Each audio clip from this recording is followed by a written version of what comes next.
Esta semana vamos a conversar acerca de los efectos que tienen las restricciones a las importaciones que han puesto el gobierno del presidente Correa.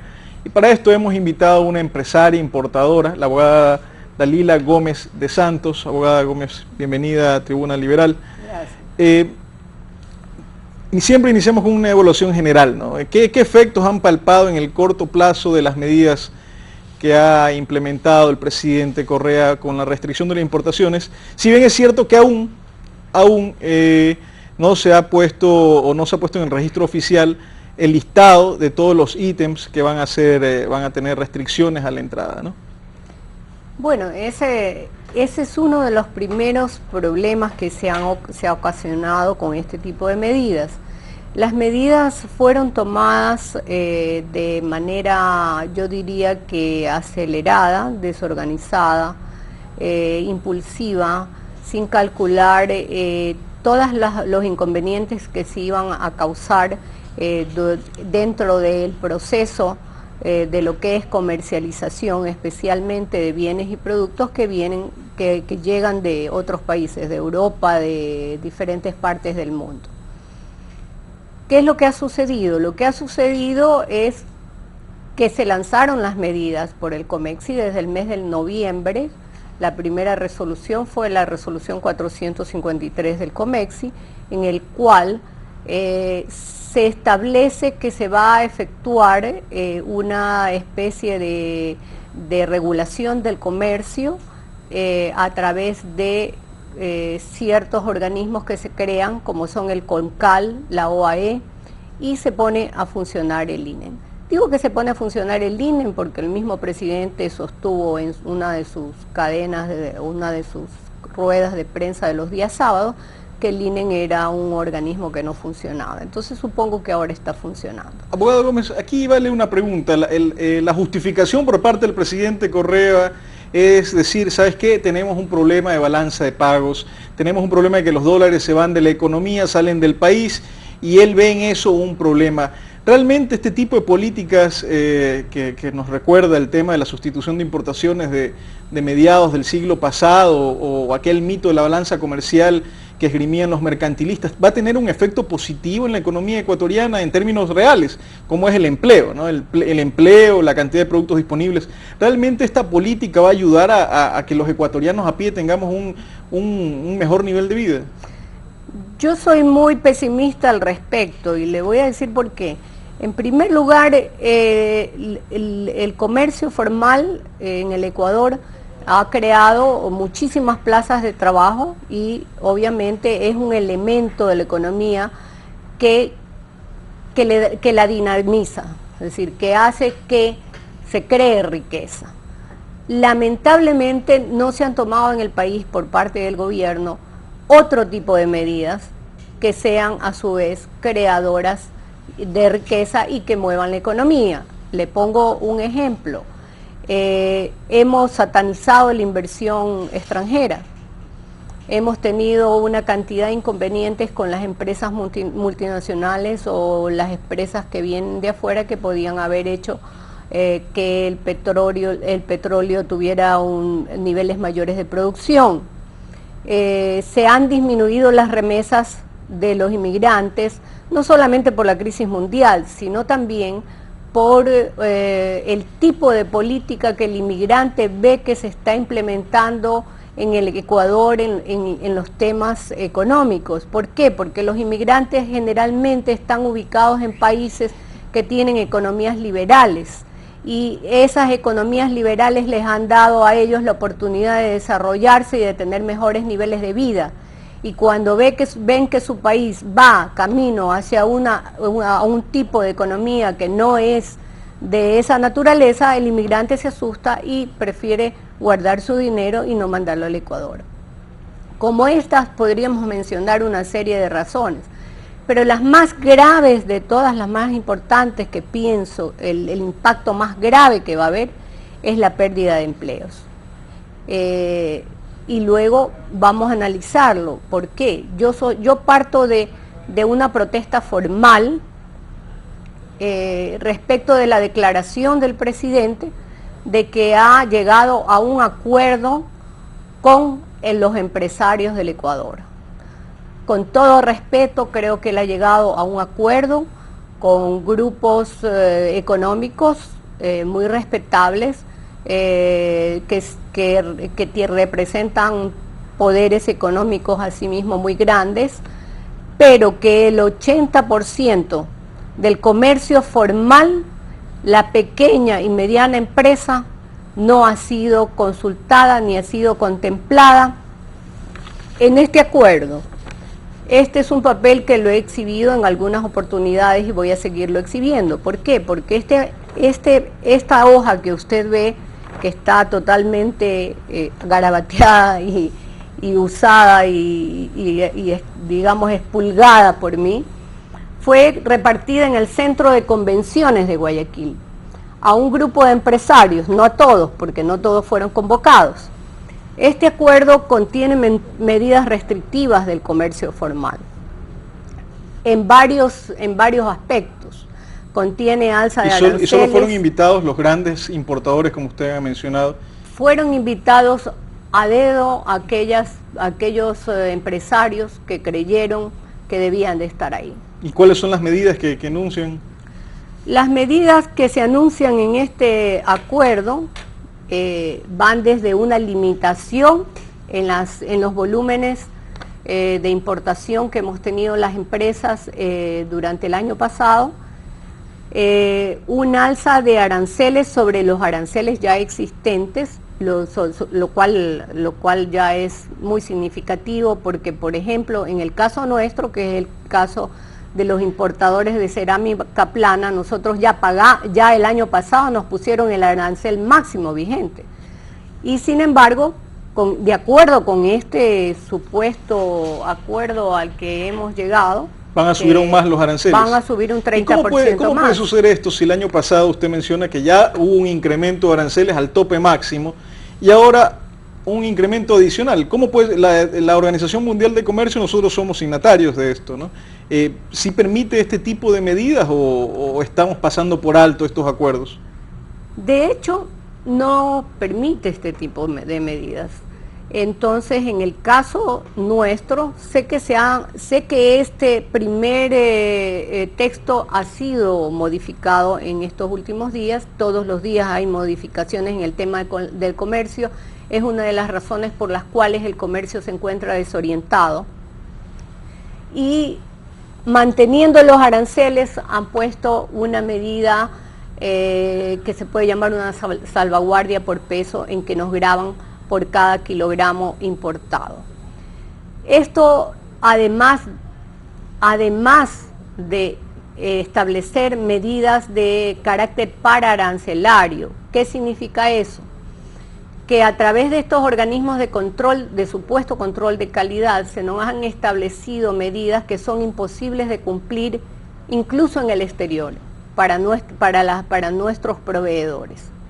Le pongo un ejemplo, nos piden certificados con ensayos de laboratorio, que son ensayos que se hacen por cada producto. Una empresa produce una de mis fábricas, por ejemplo, en España, que tienen, obviamente, usted sabe, estándares de calidad aprobados por la Comunidad Económica Europea, inmensamente superiores a cualquier estándar de calidad de América Latina, pero que no son reconocidos por los organismos de calidad del Ecuador.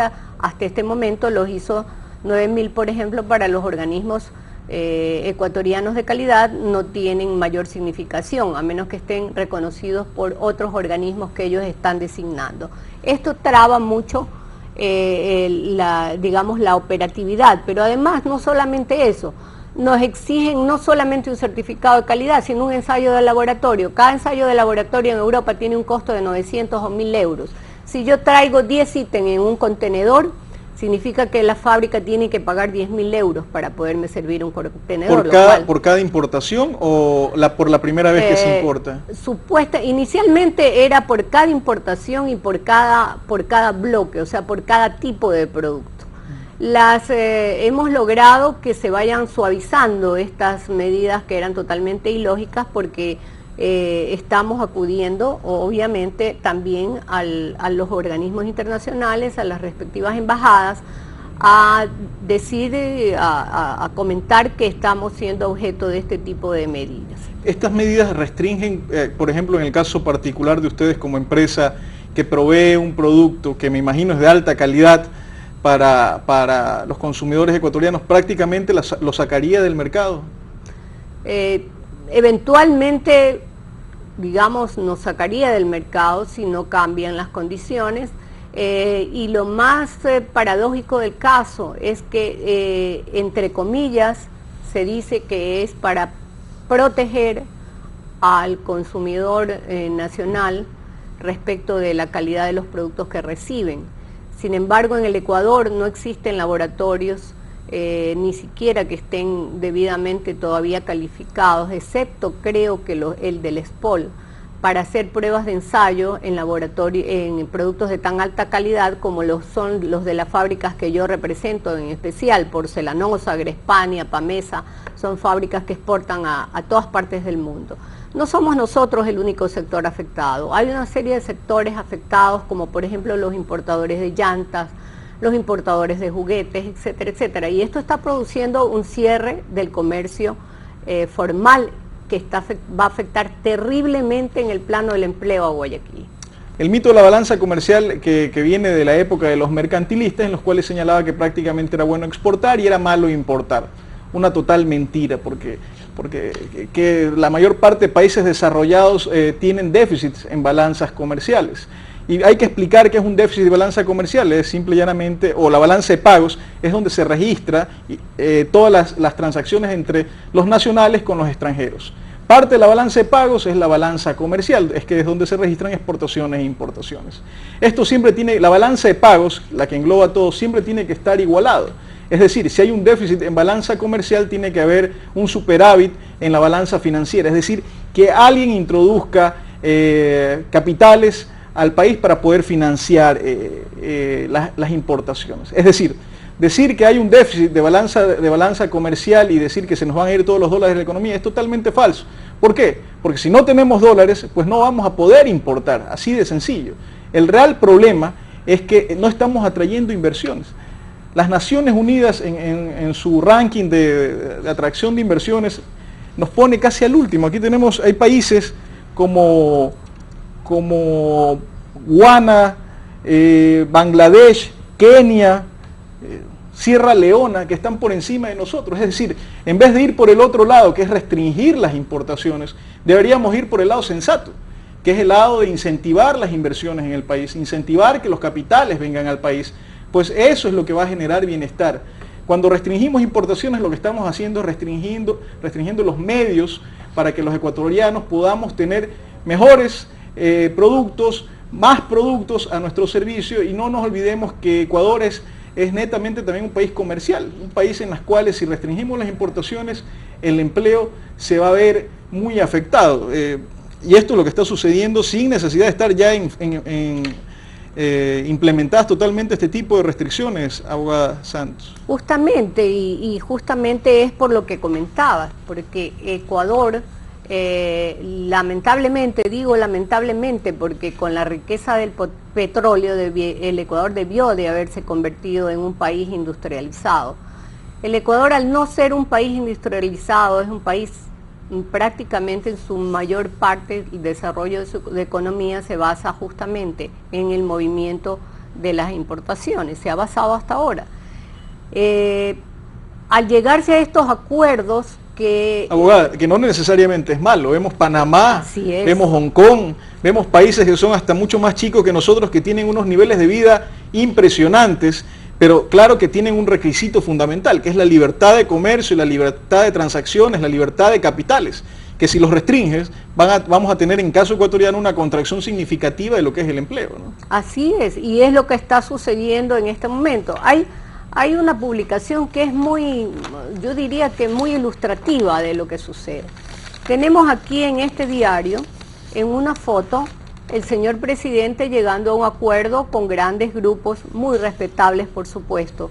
Acuerdo que yo lo califico de positivo, porque toda conversación entre el sector público y el sector privado es necesario para el desarrollo del país. Sin embargo, Aquí abajo, en la parte de abajo, si lo pueden enfocar, vemos ya lo que está sucediendo. ¿Con qué? Con el comercio formal de la pequeña y mediana empresa, que se está viendo obligada a cerrar sus puertas, porque desde el mes de noviembre en que empezaron a salir estas resoluciones, el comercio formal se ha visto impedido de importar. Y peor que eso, muchísimos importadores... Abogada Gómez, o sea que desde el mes de noviembre del 2008 hay restricciones a las importaciones. Desde el mes de noviembre del 2008, en que se estableció la primera resolución del COMEXI y se creó el CONCAL, se iniciaron las restricciones a las importaciones. Hubo empresas, en el caso mío, que hice el seguimiento y paré los contenedores. Yo tengo parados contenedores en este momento en varias partes, en España, en Argentina, en Brasil. Y eso me está costando, me imagino, ¿no? Está creándome, obviamente, serios perjuicios como empresa, que no sé quién responderá sobre eso. ¿Y por qué los paró? ¿Cuál es el motivo principal que usted dice, sabe qué, no traigo este producto al país? Porque al estudiar las resoluciones me di cuenta claramente de que aquí existían varias situaciones que iban a configurar medidas para arancelarias y no quería estar en la situación en la que están muchísimos importadores de buena fe que tienen parados sus contenedores en la frontera y que tienen parados sus contenedores en las almaceneras en este momento, con perjuicios económicos tremendos para sus empresas. Sí, porque en el diario, por ejemplo, El Comercio del 21 de enero señala que los nuevos aranceles se pagan al nacionalizar la mercadería. Es decir, si usted importaba esto, inmediatamente tenía que haberlo cancelado todos los nuevos aranceles. Generalmente los aranceles se han cancelado siempre antes de nacionalizar la mercadería. Ese es uno de los impactos que el gobierno tiene que estudiar también. Nosotros los importadores pagamos nuestros aranceles y nuestros impuestos, incluido el IVA, antes de vender nuestros productos. De tal manera que esto va a tener un impacto en las arcas fiscales también. Obviamente, una gran empresa puede soportar esta situación durante mucho más tiempo probablemente. Los que han llegado a pactos con el gobierno no son solamente importadores, sino que básicamente son industriales, una gran mayoría de ellos, de tal manera que el perjuicio para ellos se puede equilibrar y se puede sobrellevar. Los pequeños importadores, ¿cuánto representan de la generación de puestos de trabajo de todo este mercado, de todo este segmento? Mire, nos estamos organizando y estamos cuantificando, pero quiero decirle que es obvio que en las ciudades, si usted las recorre, lo que va a observar son una cantidad de pequeñas y medianas empresas que representan productos específicos. Es decir, si usted va a los grandes supermercados, usted va a ver 5.000 productos, ¿verdad? Pero si usted va y recorre el Mall del Sol, el Mall del Sur, usted va a ver productos específicos en pequeñas y medianas empresas que importan esos productos y que no pueden y que viven de eso. Cada empresa de esas tiene alrededor de, me imagino, 40 o 50 empleados, dependiendo del tamaño, algunas muchísimas más. En mi caso, yo soy una empresa que tiene 20 años en el mercado, que tengo una calificación AAA en las aduanas del Ecuador, que he cumplido con todas mis obligaciones como empresaria y que me siento muy orgullosa de haberla creado y que además conmigo está gente maravillosa que me ha acompañado, como por ejemplo Giovanni Arauz, Miriam, Erika, Francisco, y le podría seguir nombrando a todos mis empleados que me han acompañado durante 18, 20 años para crear esta empresa que además le ha ofrecido al consumidor, al profesional de la construcción, una opción frente a los productos nacionales. Y luego analizaremos el mal que le hace la protección industrial mal entendida a la misma industria en lo que se refiere a competitividad y calidad. Abogada Gómez, para concluir, ¿qué solución ve de todos estos problemas? ¿Realmente se puede ejercer algún tipo de recomendación al gobierno del presidente Correa para que rectifique, o usted cree que esta batalla está perdida? Bueno, yo soy en ese aspecto reacia a perder batallas. Yo creo que cuando uno hace las cosas en forma honesta y frontal, debe de llegar hasta el fin. Yo cuestiono dos cosas. Cuestiono primero que se sostenga que el acuerdo del señor presidente ha sido con todos los empresarios. El señor presidente se ha olvidado de la pequeña y mediana empresa y eso contrasta con los postulados de su gobierno, con todas aquellas promesas que él hizo cuando este país lo eligió como presidente. Por otro lado, también estoy preocupada o estoy en desacuerdo con una protección malentendida a la industria nacional. La industria nacional durante décadas estuvo protegida. Era prohibida la importación de cerámica plana en este país. Desde que existió la competencia, desde que se abrieron las importaciones, la industria nacional se superó. Tanto se superó que hoy en día hay una industria nacional que es muy eficiente y que participa en las ferias internacionales, en donde yo como ecuatoriana, cuando voy a ver mis productos, con orgullo veo porque se vio obligada a mejorar. La protección industrial por sí misma le hace un daño al país. Hay que apoyar a la industria nacional, pero no es para eso absolutamente necesario cerrar las importaciones. Amigos televidentes, como bien menciona la abogada Gómez, esto de la protección a la industria nacional es algo que se superó a mediados del siglo pasado porque dio muestras de que no es eficiente para mejorar los niveles de vida y tampoco es eficiente para mejorar la eficiencia de la industria como tal nacional. Solo la competencia, solo el estar integrado al mundo, a los mercados internacionales, permite esta transferencia de tecnología para hacernos eficientes. Y un segundo punto, el creer que por restringir las importaciones se salvaguarda la dolarización, como mucho se ha dicho por parte de los funcionarios, es falso también, porque lo que hay que hacer, o el problema real, es la ausencia de entrada de capitales al país, y eso se da netamente por la incertidumbre que vive el país, por la falta de una política clara de largo plazo, la inseguridad jurídica, la indefensión por parte del derecho a la propiedad, que son las causas por las cuales hemos visto en el índice de las Naciones Unidas, estamos en países africanos nos ganan en captación de inversiones. Por ahí hay que ir, por ahí hay que incentivar, porque es la única manera de generar mayores niveles de producción y de bienestar y de empleo para los ecuatorianos. Restringiendo las importaciones no vamos a llegar a ningún lado.